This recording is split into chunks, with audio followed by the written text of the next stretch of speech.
Dee Dee and I were excited to watch Lisa Weintraub, who many of you know grew up at KI and who, by the way, is a wonderful chef, in case you need a chef, as a contestant this summer on the reality show Big Brother. It was very fun, but I realized that I didn't really know how ubiquitous the impact of reality TV has been on our culture until a colleague of mine recently told me about a wedding that he did where the groom and the groomsmen were all standing in a line in front of the chuppah waiting for the bride to come down. The bride shows up at the end of the aisle. Everybody stands up. And then this little 3 or 4-year-old girl sitting in the front row excitedly shouts out, "I wonder which one she'll pick."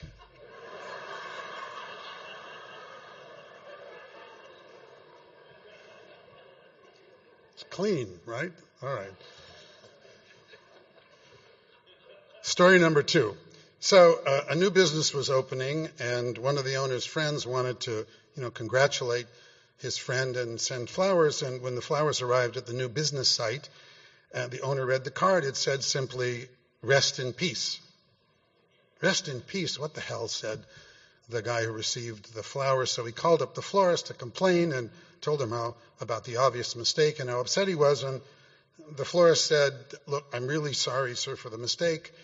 But before you get too angry, just imagine this, that somewhere there's a funeral taking place today, and they have flowers with a note saying, 'Congratulations on your new location.'"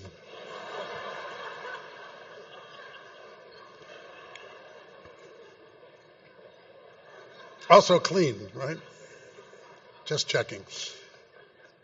Look, the thing is that we all have not only a physical location, but we have a spiritual one as well. And that's where we really live.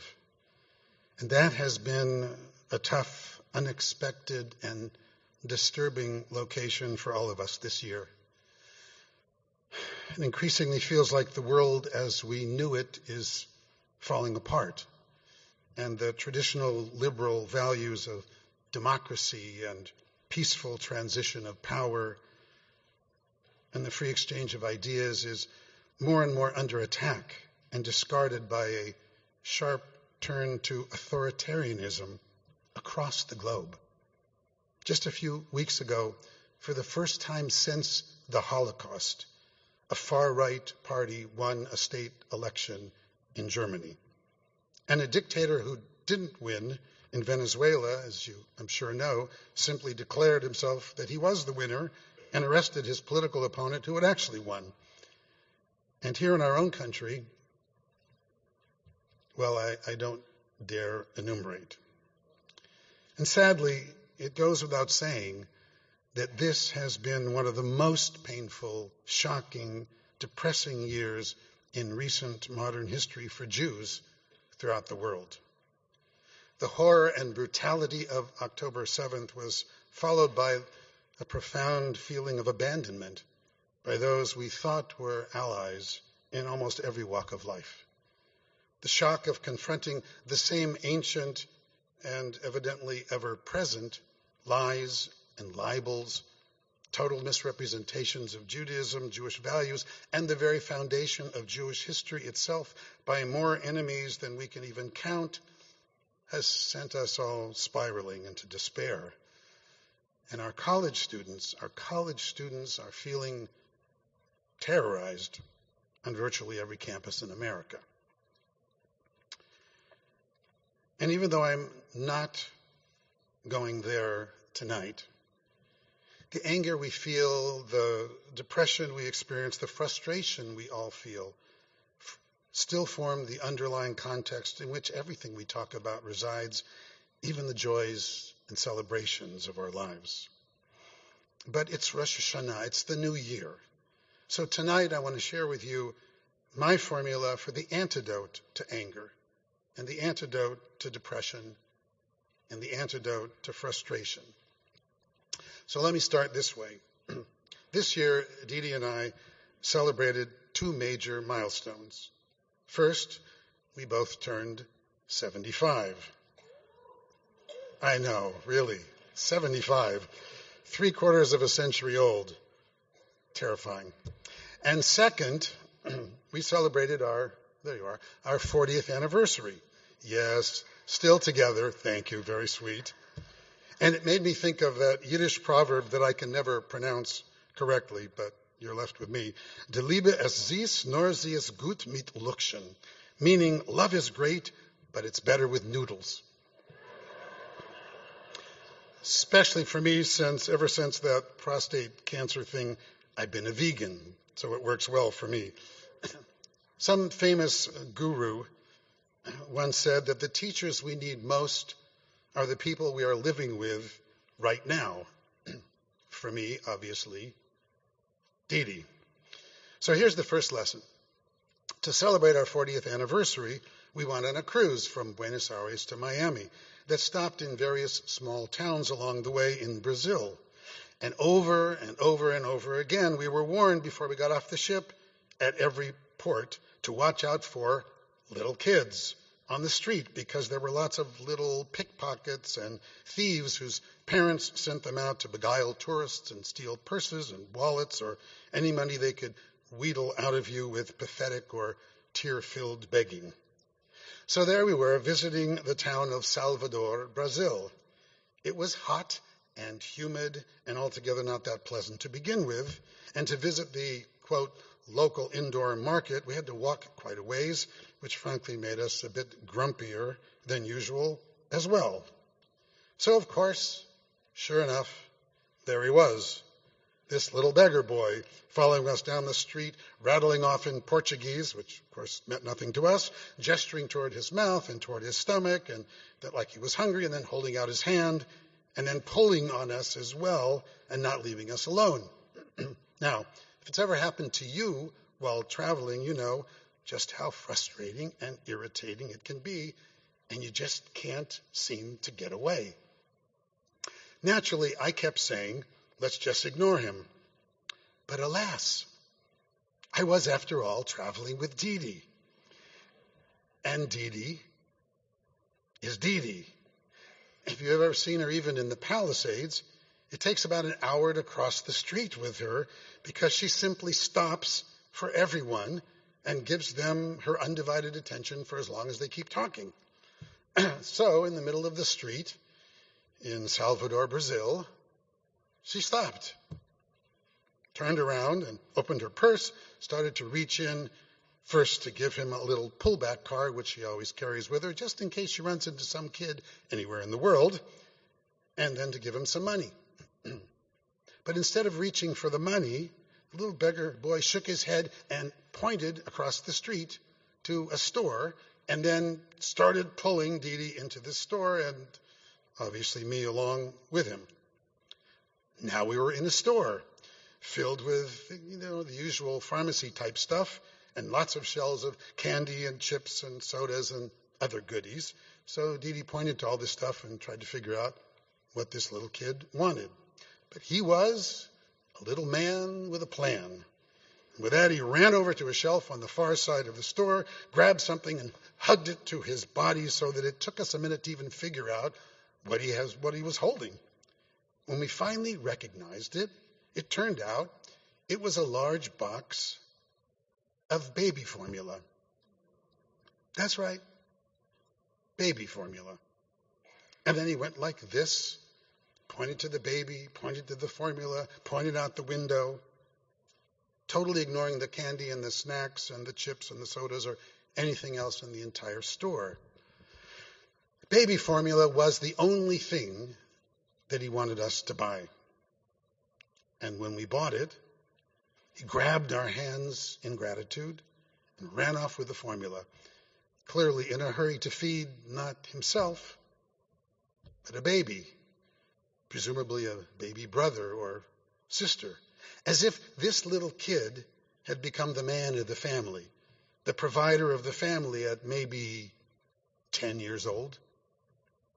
Oh, and by the way, while he was dragging Didi across the street, he reached over to her purse, as I watched very carefully, and he closed the purse, and then he wiggled his finger at her to warned her that she shouldn't leave an open purse while she's out walking on the street. When that kid ran off with that baby formula, nothing for him, no more hustling for money, we literally both had tears in our eyes and broken hearts, standing in that little pharmacy in Salvador, Brazil, as our many preconceived fears and prejudices came crumbling down.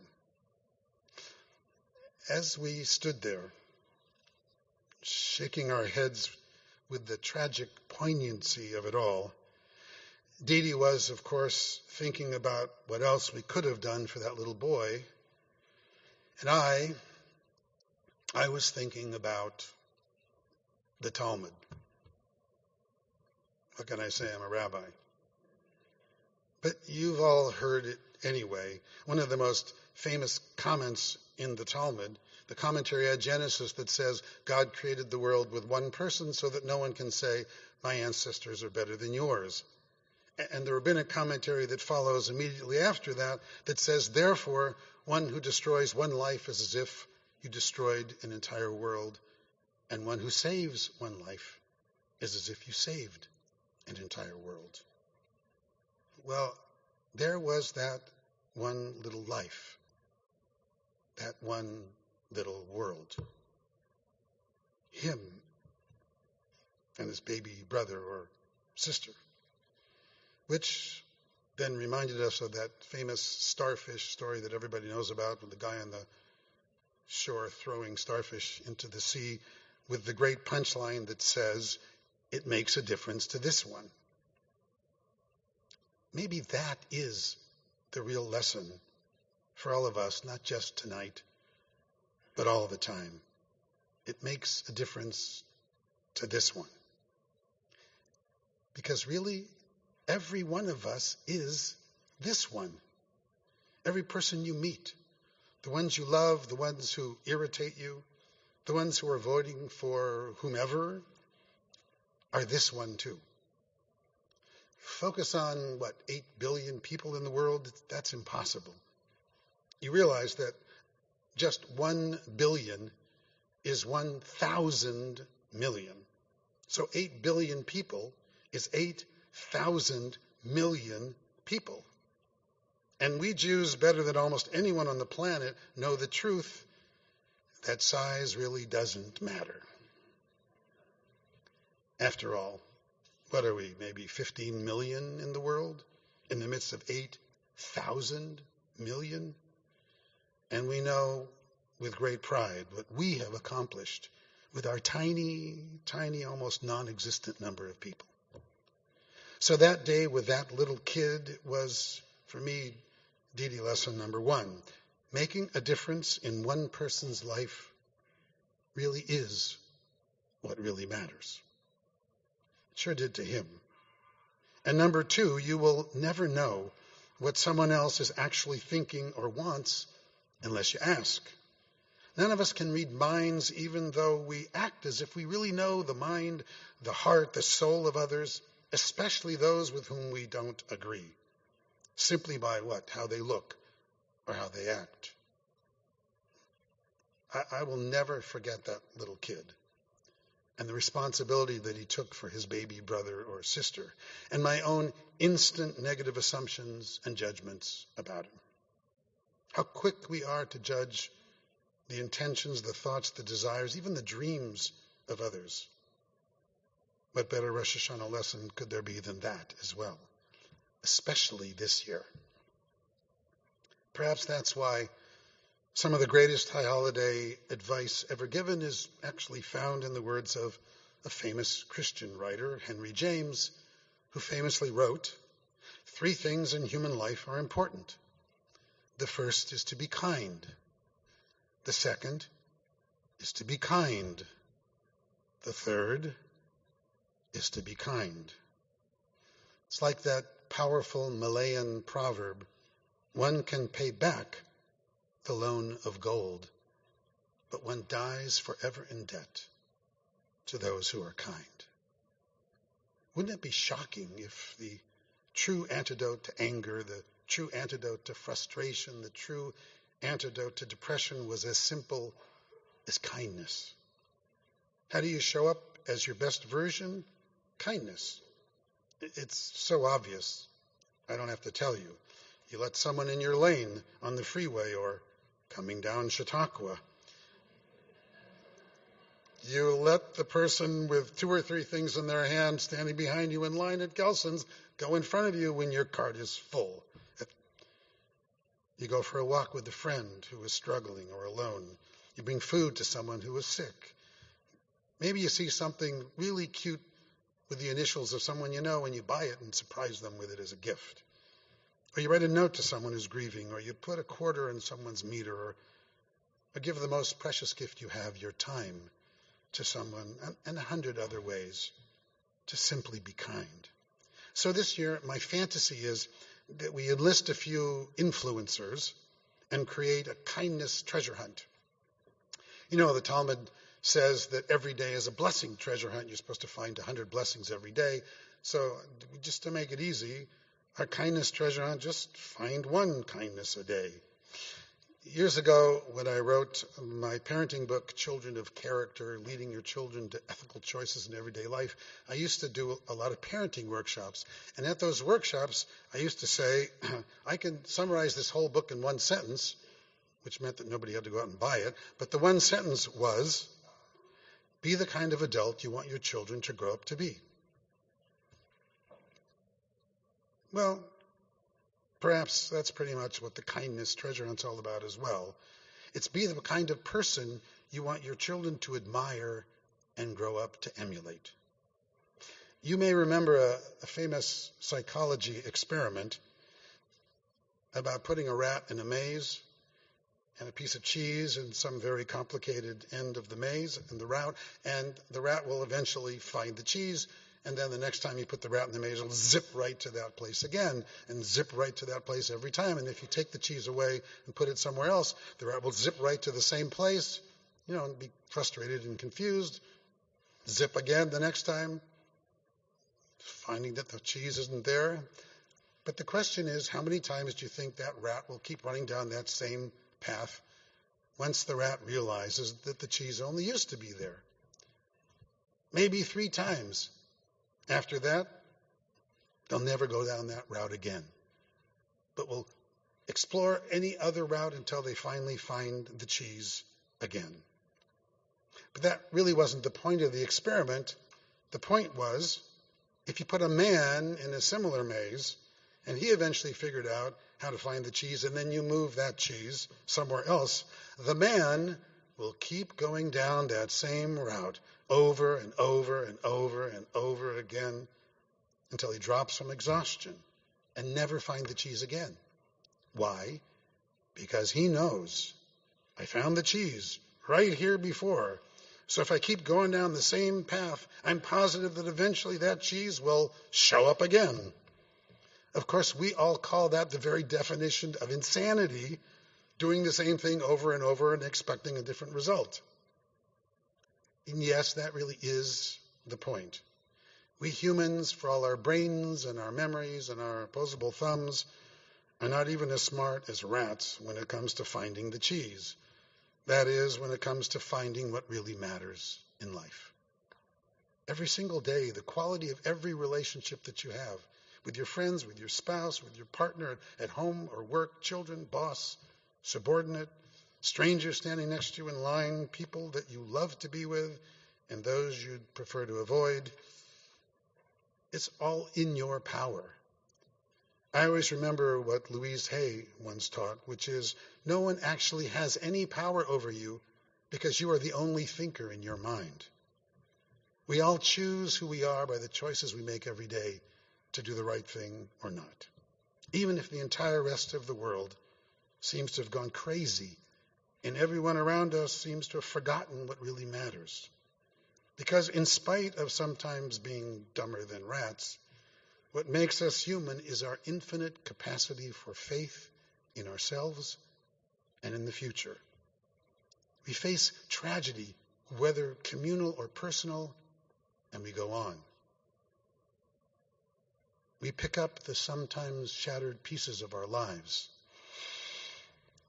We take a breath and we go on. This is how we change the world. One person at a time, one act of kindness at a time, by simply creating one unexpected blessing in the life of another at a time. Really, I'd love you to believe that the day you were born was the day that the world needed you. So I end, as always, with a story. As you know, throughout my career, I've been very involved with interfaith work, and so I've gone to lots of Christian church services over the years, and most of the time, the church service will begin with the pastor saying, "The Lord be with you," and the congregation automatically responds, "And also with you." You can go from church to church. You'll hear the first words of the preacher being, "The Lord be with you," the congregation automatically responding, "And also with you." So I was invited once to speak at one of our local churches, and as I walked up to the podium, I realized that the microphone wasn't working, and without thinking, the first thing that came out of my mouth was, "There's something wrong with this microphone." And the congregation dutifully replied, "And also with you."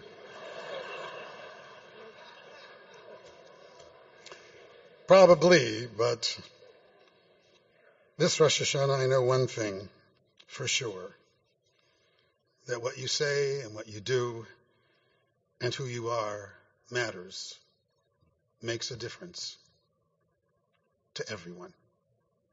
Shana Tova Mituka, to a sweet and kinder new year.